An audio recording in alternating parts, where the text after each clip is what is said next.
Hi everyone, my name is Aaron and welcome back to my channel. Today I want to talk about David Miscavige's sister getting busted for drugs. Did you even know David Miscavige had a twin sister? It's David and Denise. David and Denise Miscavige. One of them runs a worldwide multi-billion human trafficking cult and real estate scam, and the other one apparently runs a drug house in St. Petersburg, Florida. Now this is actually old news, but in the video that I uploaded a few weeks ago called Laura Prepon Leaves Scientology, I got a ton of comments from people who didn't even know Laura Prepon had ever even been in Scientology. And I've been operating on somewhat of the assumption that if you're watching my channel, you probably have a better than average knowledge base on the subject of Scientology. And yet comments like that about not knowing Laura had ever been in Scientology just really kind of brought it home to me that there are a lot of people who stumble upon this channel. Maybe they clicked on it because YouTube recommended it or whatever the case may be, but they're not particularly knowledgeable on the subject of Scientology. So even though this information about Denise Miscavige or Denise Gentile isn't new, it's still going to be new to an awful lot of viewers of this channel. And since David Miscavige has created somewhat of a cottage industry of terrorizing former Scientologists, trying to embarrass them, trying to air their dirty laundry. And since Denise Miscavige is not just an innocent bystander who happens to be David Miscavige's sister, she's actually been quite an active player in the world of Scientology. It seems to be only fair that the information that has already been reported publicly in the Tampa Bay Times is more than fair to discuss on this channel. So let's talk about David Miscavige and his drug den operating twin sister, Denise. Here is some information as reported on July 1st, 2013 in the UK publication Daily Mail. Now this publication linked to a Tampa Bay Times article where the information was previously reported, but that link was broken. Otherwise I would be reporting directly from the Tampa Bay Times. So the headline here is, twin sister of Scientology leader arrested for possession of marijuana and owned house used as a drug den, despite her religion's strict prohibition on street drugs. Now what's interesting here is that it's not just that Denise was pulled over for drunk driving. The cops were actually watching her house. She happened to be drunk when they pulled her over, but it's actually not why she was pulled over. The article goes on to report, the twin sister of Scientology leader David Miscavige is fighting drug possession charges after she was arrested earlier this year when police allegedly found her with 9 marijuana-filled blunts. This article is riddled with typos, by the way. It is also claimed that Denise Gentile knowingly allowed a rental property she owned in St. Petersburg, Florida, to be used as a drug den and allowed one of her tenants to pay his utility bills by giving her drugs. Gentile is accused of using marijuana, despite the Church of Scientology's strict prohibition against blah, blah, blah, blah, blah. That's fine. The Tampa Bay Times reports that on January 22nd, a police officer stopped Gentile's SUV after she was seen leaving a known drug house. The house in question was her own rental property. When she was given a breathalyzer test, she registered 0.11 and 0.12 blood alcohol content. Gentile has hired Joanne Palchak, forgive me if I have that pronunciation wrong, an attorney from Zuckerman Spader, the same firm that has previously represented the Church of Scientology in court. Well, I mean, it's no coincidence that David Miscavige's sister is being represented by the same attorneys who represent the Church of Scientology itself. The Times alleges that Gentile had full knowledge that the police had raided her home because of drug activity. Gentile and her husband, Gerald Gentile, owns the St. Pete property, which is divided into several apartments that they rent out to tenants. Former tenant Rorico Curie, who was arrested on drug charges in October 2012, told the Times that he lived in an apartment owned by Gentile for several years. Eventually, he turned to selling drugs and running an illicit strip club out of the property to make money, he said. That's a wild one. He claims that Gentile asked him on several occasions to sell her drugs. Eventually, she began taking drugs from him as payment for his utility bills. The arrangement began when Gentile stopped by her rental property and saw Curie outside smoking marijuana. She asked me, did I have any more? He told the Times. Later, she called him and asked what he had been smoking. He told her marijuana. He said, she was like, well, can you hook me up? Curie says he knows Gentile was smoking the marijuana herself because she remarked about the taste of the blunts. The Church of Scientology's promotion on drug use is a cornerstone of the religion. As Miscavige's twin sister, Gentile enjoys a favored status in the church. David and Denise Miscavige were the youngest of 4 children. Both became Scientology auditors or spiritual counselors by the time they were teenagers. At one point, Denise Gentile progressed in the church to OT6, 2 levels away from the top of the church's bridge to total freedom. Now, I wouldn't expect the Daily Mail to know something like this, but OT6, it's called OT6, but it's really not an OT level. It's a training course. OT6 is a course that you do to teach you how to audit OT7. So once you finish OT6, you go right on to OT7. If Denise finished OT6, then that means she was auditing on OT7. And anyway, not really relevant, but I just like to kind of explain the accurate details sometimes in these when I'm reading these things. The article goes on with a few more details that aren't particularly relevant. One of the reasons that I find a story like this newsworthy or worthy of conversation, other than the fact that it's incredibly embarrassing to David Miscavige, is that Scientology creates this illusion to its members that if you're having any problems in life, if you're struggling, if you're failing, if you're sad, if you're depressed, whatever, if you know, you're having problems, it really comes down to the fact that you either don't know enough Scientology or aren't correctly applying the Scientology that you know. And this kind of conditioning, like training Scientologists to think this way, is one of the systems that exists to, or that allows Scientologists to explain away all of the evidence that's in front of them in their daily lives. That the illusion and the promise of Scientology is more or less complete bullshit. And something like Denise Miscavige, someone who was raised in Scientology, someone who trained as a Scientology auditor at a very young age, someone who by any normal standards or measures should be an example of a Scientologist who is flourishing and prospering and succeeding in life. And yet the reality of her life is completely the opposite. Like, the value in this conversation isn't to shame Denise Miscavige. That's not my intention. It's to use her as an example of the Scientology, this apparition that gets created, that at the very top levels of the bridge, everything is excellent. At international management, everything is excellent. Anything that, if, as a Scientologist, anything you're seeing that's not correct or not optimum or not ideal, that's either unique to you or your life or where you are, but everywhere else, things are wonderful and spectacular. I think the Denise Miscavige story is, to any Scientologist who happens to, because believe me, this Denise Miscavige, this kind of information, this is a strictly guarded secret within Scientology. If Scientologists had learned that Denise Miscavige found herself in this kind of hot water, and they were found to be talking about it to other Scientologists, they would be in deep, deep doo-doo. And I happen to know for a fact that a lot of Scientologists who are sort of on the fence, watch this channel. So I want them to know it's not just you and your family or your friends and your associates who perhaps aren't living perfect lives. It's David Miscavige's own sister. And yet, while you might be sort of thrown under the bus by your fellow Scientologists or your ethics officer or other people in the org, Denise Miscavige is being represented by Scientology's own attorneys. The rules are applied differently to David Miscavige and his family.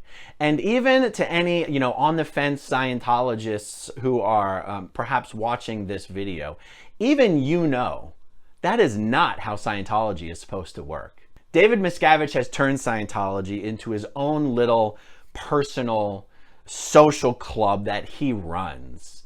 The bank accounts benefit him. The beautiful property renovations benefit him. The expensive cars, the expensive suits, the expensive shoes go to him. Even the people who work directly under David Miscavige are still only making $50 a week. Miscavige pulls a salary well over 6 figures. If you're a Scientologist, even that's not correct. Even the church's attorneys should not be representing Denise Miscavige on drug charges. I don't want to beat this point to death, but I'm just saying, even Scientologists know that what's written in Scientology is supposed to be true and apply to everyone. And the case of David Miscavige and his family, and the case of Denise Miscavige, should really be like a bright red alarm light, whatever the right description there is, to Scientologists that this entire thing has, to a greater or lesser degree, just become a scam to benefit Miscavige. And speaking of things that should serve as a bright red warning light to Scientologists, how about if we look at the status of David Miscavige's entire extended family in relation to Scientology? Every single one of David Miscavige's family members who were die-hard, true believers, dyed-in-the-wool Scientologists and or Sea Org members have left not only the Sea Org, but have completely left all of Scientology. And the only person who hasn't is Miscavige's wife, Shelley, who he had to banish to one of the CST bases out in the mountains so that he didn't ever have to see her again. Like, David Miscavige is living proof that Scientology doesn't actually work. And I understand that a Scientologist watching this video might go, hey, parts of it work for me. That's fine. I'm talking about this idea that any failure in life can be explained away by your lack of application of the right piece of Scientology. That's what I mean.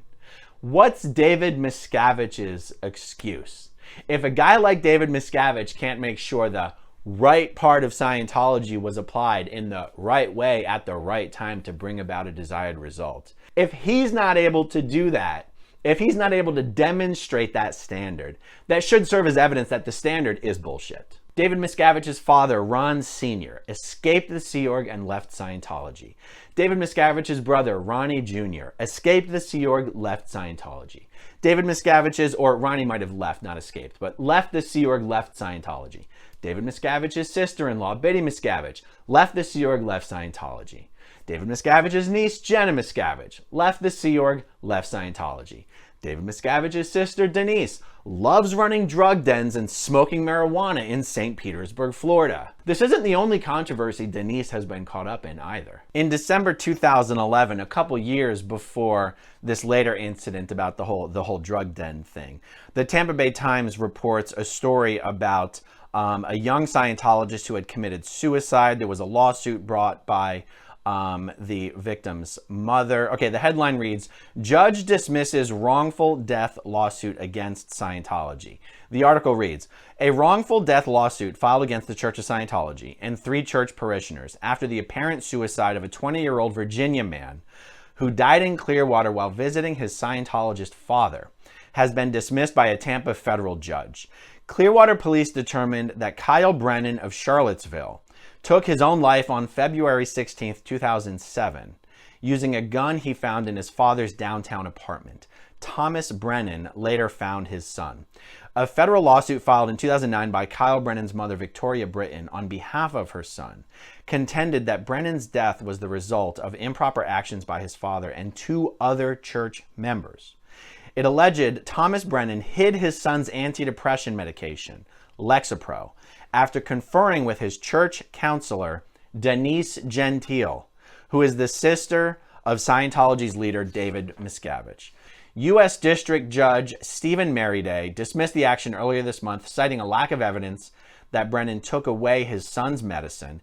He also ruled that the plaintiff failed to support the claim that Scientologists were complicit in the death. So this incident of Kyle Brennan reportedly taking his own life in 2007 as a result of having his antidepressant medication withheld from him by his father on the advice of Denise Gentile, I can tell you that just my experience in Scientology would lead me to conclude that the likelihood of that being the correct version of events, that Denise would have advised Kyle's father to withhold the medication, that, in my opinion, has an extremely high likelihood of being true. Regardless of whether the judge threw out the case due to insufficient evidence or whatever. Of course, there was insufficient evidence. It's very hard to prove something like that.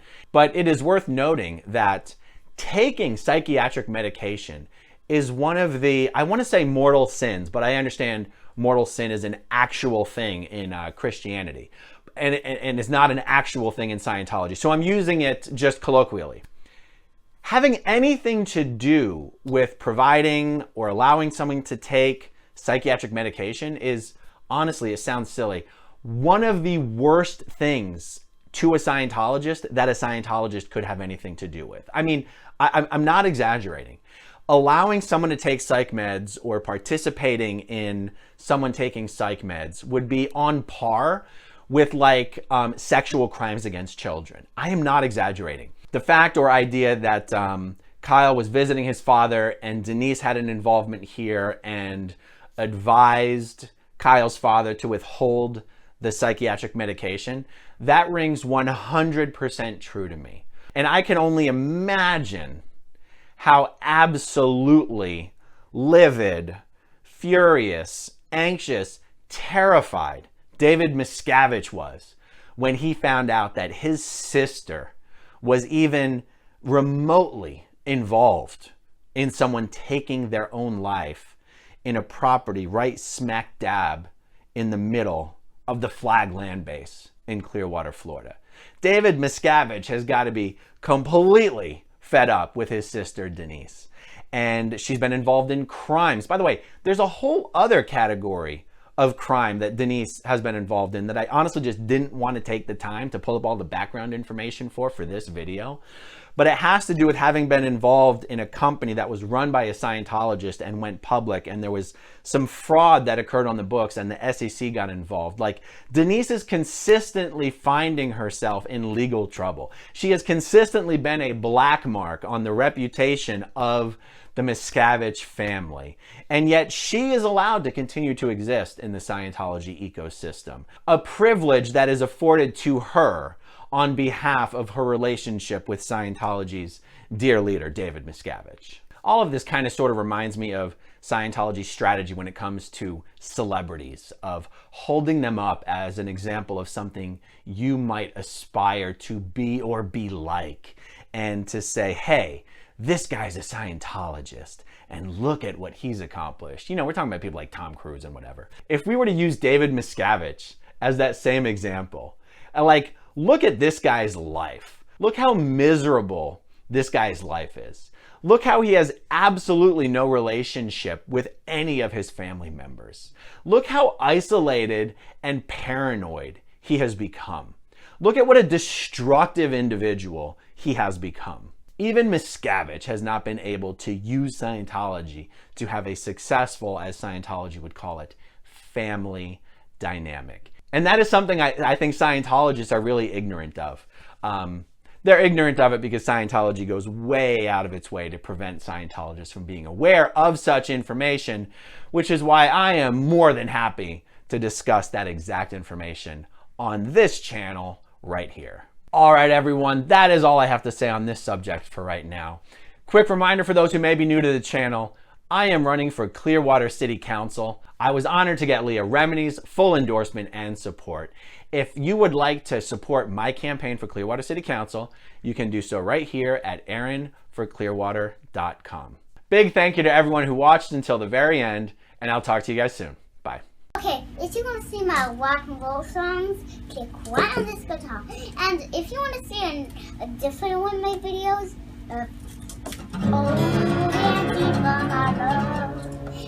then you could click right inside here. If you have subscribed or not, subscribe right here. Bye.